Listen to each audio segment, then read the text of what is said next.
Hello guys, welcome to the limitless level channel. इस video में हम डिस्कस करने वाले हैं 5 लाइफ लेसन जो कि मैंने 7 साल टेबल टेनिस खेलने से सीखे हैं। देखते रहिए इस वीडियो का एंड तक and subscribe to the limitless level channel. Let's begin. तो सबसे इंपॉर्टेंट लेसन नंबर 1, इसको मैं सबसे इंपॉर्टेंट इसलिए कहता हूं क्योंकि ये मेरे लिए it is more than important, like it is anything for me, and that is never ever give up and never ever settle. ये दोनों ही चीज़ें बहुत ही ज़रूरी है। I will explain why. Like in table tennis, it's an 11 point game. सिर्फ 11 point की एक game होती है और उसमें क्या होता है कि कई बार मैं 10-4 या 10-3 डाउन होता हूँ, पर फिर भी मैं कभी भी जब भी मैं डाउन होता हूँ तो मैं गिव अप कभी नहीं करता। बिकॉज यू नो इसमें कैसा होता है कि अभी देखो 10-4 डाउन आप हो, आपको जीतने के लिए चाहिए सिर्फ 8 पॉइंट्स। इसको सिर्फ 8 पॉइंट्स में क्यों बोलता हूं? लुक, 3 गलतियां मान लेते हैं कि ओपोनेंट अगर लीड पे है और अगर वो थोड़ा सा ओवर कॉन्फिडेंट होकर 3-4 गलतियां कर देता है तो आपको 3-4 पॉइंट तो मिल गए। रहे कितने? बाकी के 3-4 पॉइंट। तो बाकी के 3-4 पॉइंट आपको कैसे मिलेंगे? 1-2 पॉइंट आपको उसकी वीकनेस पे खेल के मिल जाएंगे और बाकी की 2 शायद नेट एज आ जाए तो भी आप जीत सकते हो। It is very easy, this game is very short. आप कभी भी कम बैक कर सकते हो, तो कभी भी गिव अप मत करो। और दूसरी साइड पे इन द कॉन्ट्ररी, अगर आप लीड पे हो, लाइक 10-4 अप होके मैं कई मैचेस हारा भी हूँ, तो मैं क्यों हारता हूँ? बिकॉज जब भी हम बहुत लीड पे होते हैं ना, तो हम बहुत रिलैक्स हो जाते हैं, हम सोचना छोड़ देते हैं। हमको एक फॉल्स ऐसा परसेप्शन बन जाता है माइंड में कि हम जीत चुके हैं, पर ऐसा होता नहीं है। तो उस टाइम पे क्या करें? 10-4 से जब 10-7 तक भी या 10-5 भी ओपोनेंट करता है ना, तो अगर आपके पास टाइम आउट बचा है और like it's a decider game, decider means 3 all या 2 और हो गया सेट स्कोर और आपको सिर्फ 1 पॉइंट चाहिए और अगर आपने 1 पॉइंट जीत लिया तो आपने वो मैच पूरी जीत ली। तो अगर ऐसी सिचुएशन हो और आपका टाइम आउट बचा हो तो 10-4 से 10-5 हो तब भी टाइम आउट ले लेना चाहिए। बिकॉज अभी आपके पास 6, यू हैव 7 मोर चांसेस। सो अगर आप थोड़ा सा अपने आप को रिलैक्स करके आप वापस से अपने ट्रैक पे आके सोच सकते हो तो आप 1 पॉइंट चुटकियों में ले सकते हो। Lesson number 2 from table tennis is that take super quick decisions.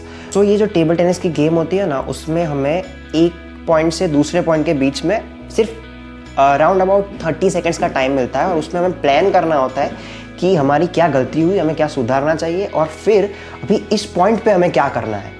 तो ये जो होता है वो हमें बहुत ही क्विक करना पड़ता है। प्लस जब पॉइंट चल रहा होता है तभी भी हमें अपना दिमाग खुला रखना पड़ता है कि कहाँ पे ओपोनेंट खड़ा है, हमें क्या करना है, ये कौन सा बॉल है, उसमें कौन सी स्पिन है, कितनी स्पीड में है, सब कुछ हमें बहुत ही एक चुटकी से भी आधे टाइम में जज करना होता है और फिर हमें रिएक्ट करना होता है।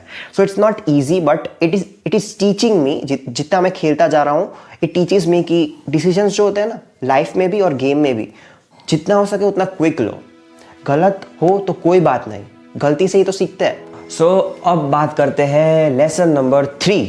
तो लेसन नंबर 3 ये है कि never under estimate and never over estimate. Like जो मेजोरिटी ऑफ लोग होते हैं ना, वो सिर्फ एक ही चीज़ पे ध्यान देते हैं, नेवर अंडर एस्टिमेट। बट दोनों ही ज़रूरी है। ओवर एस्टिमेट भी मत करो, अंडर एस्टिमेट भी मत करो, न्यूट्रल रहो।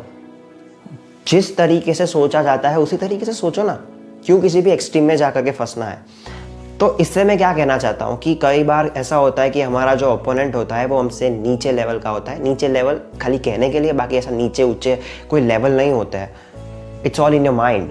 सो player is player, opponent is opponent. उसको उसका इंपॉर्टेंस देना ही पड़ता है, नहीं तो बहुत ख़राब तरीके से हारते हैं। तो कभी भी है ना, कोई भी मैच खेलते समय ऐसा मत सोचो कि ये तो पप्पू प्लेयर है ना, इसको तो मैं जीत ही जाऊंगा ना यार। कितनी बार पहले भी मैं बहुत बार जीत चुका हूँ इसके सामने, तो अब भी मैं जीत ही जाऊंगा।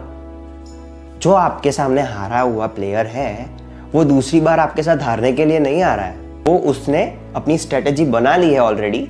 तो आपको हमेशा प्रिपेयर रहना चाहिए कि वो कुछ चेंज करेगा, तो आपको हमेशा प्रिपेयर रहना चाहिए। और कोई अगर ऐसा प्लेयर है जिसने अभी इनिशियली स्टार्ट किया है खेलना, तो उसके सामने भी ऐसा नहीं रखना। आप अगर 7-8 साल से खेल रहे हो और दूसरा कोई प्लेयर है 3-4 साल से खेल रहा है, तो ऐसा नहीं रखना होता कि अभी तो आप जीत ही जाओगे, इसको तो क्या, इसको क्या नॉलेज होगा। उसको आपसे ज़्यादा नॉलेज हो सकती है, क्योंकि ये गेम में IQ लेवल भी काम करता है और टेक्निक्स भी काम करती है। दोनों चीज़ें बहुत ज़रूरी होती है।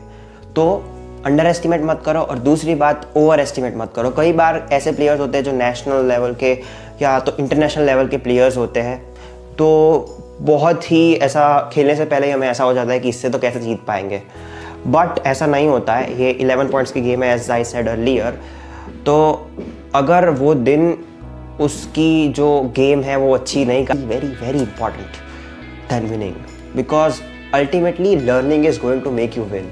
Having said that, lesson number 4 from table tennis is that have a learning attitude. Like मैंने टेबल टेनिस लगभग 7 साल से स्टार्ट किया है और ये मैंने अभी रिसेंटली 1 महीने पहले ही सीखी ये चीज़ कि कभी भी जब भी हम गेम खेल रहे हो, कोई भी गेम खेल रहे हो लाइफ में, हमारा एटीट्यूड हमेशा सीखने का होना चाहिए और ना कि जीतने का। Like अभी ये बात सुन के बहुत सारे लोग मेरी अपोजिशन में खड़े हो जाते हैं, बट मेरा पॉइंट ये है कि आप जीतते कैसे हो। किसी भी चीज़ में पक्के खिलाड़ी बनने से आप जीत जाते हो, ये कॉमन सेंस है। और दूसरी बात, आप किसी भी चीज़ में पक्के खिलाड़ी कैसे बनते हो? सीख कर।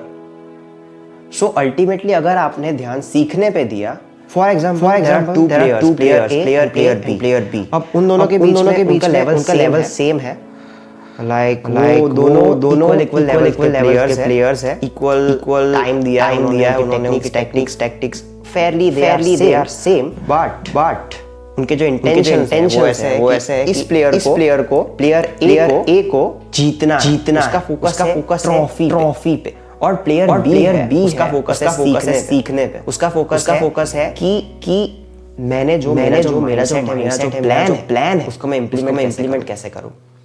सो कौन जीतेगा? इसका ध्यान अगर इसका जीतने पे तो वो एक या दो सेट हारेगा तो वो डिप्रेस्ड हो जाएगा, और इसका ध्यान जीतने पे है नहीं, तो सीखने पे। तो वो क्या करेगा? उसकी जो भी गलती होगी उसको वो सुधारने पे फोकस करेगा, और जीतेगा अपनी गलती सुधारेगा। Common sense, that's it. That is why I believe that और जितने भी बार मैंने ये नोट किया है कि जितने भी बार मैंने लर्निंग पे फोकस किया है, मुझे प्रेशर फील नहीं होता है। जीतना क्रिएट प्रेशर इन यू। सो जीतने खेलने पे ध्यान, सीखने पे ध्यान दो, उससे गेम बहुत जल्दी इंप्रूव होती है। और मैं कोई बहुत ही प्लेयर नहीं हूँ, मैं कोई चैंपियन नहीं हूँ, but this is what I learn and I share what I learn from my life. Last but not the least, lesson number 5 from table tennis is that enjoy. It's a game after all. So ये मैं क्यों बोल रहा हूँ? Actually ये मेरे words नहीं है, Jan Ove Waldner. I don't know the exact pronunciation, कोई लोग जैन ओवे बोलते हैं, कोई लोग यैन ओवे बोलते हैं। Is a legend. वो ये बोलते हैं कि enjoy it's a game. Samsonov भी ये बोलते हैं, फिर बहुत सारे जो भी लेजेंड्स हैं वो सबका ये मानना है कि एंजॉय करनी चाहिए। ये गेम है, इसको एंजॉय करनी चाहिए, तभी आप लंबे समय तक खेल सकते हो और तभी आप अच्छे से 100% दे सकते। इसके पीछे आज साइंटिफिक एविडेंसेस भी है कि आपका जो माइंड है और आपका जो ब्रेन है वो अपनी बेस्ट कैपेबिलिटीज़ पे फंक्शन करता है तभी जबकि आपका माइंड एक स्टेबल स्टेट ऑफ माइंड, एक हैप्पी स्टेट ऑफ माइंड में हो। तो दैट इज़ वाई दे से कि एन्जॉय द गेम। और मैंने भी यही नोटिस किया है, लाइक लॉकडाउन में मैंने 1-2 महीने तक टेबल टेनिस से ब्रेक लिया था, और उसके बाद मैंने डिसाइड किया था कि अभी मुझे बहुत इतना हार्डकोर नहीं खेलना है। लाइक मैं पहले 10-10, 12-12 घंटे खेलता था, बट फिर मुझे यूट्यूब की इच्छा हुई तो मैंने यूट्यूब पे वीडियोस बनाना स्टार्ट किया, एंड देन आई डिसाइडेड कि मैं जितना हो सके उतना 2-3 घंटे खेलूंगा, but I will enjoy the game.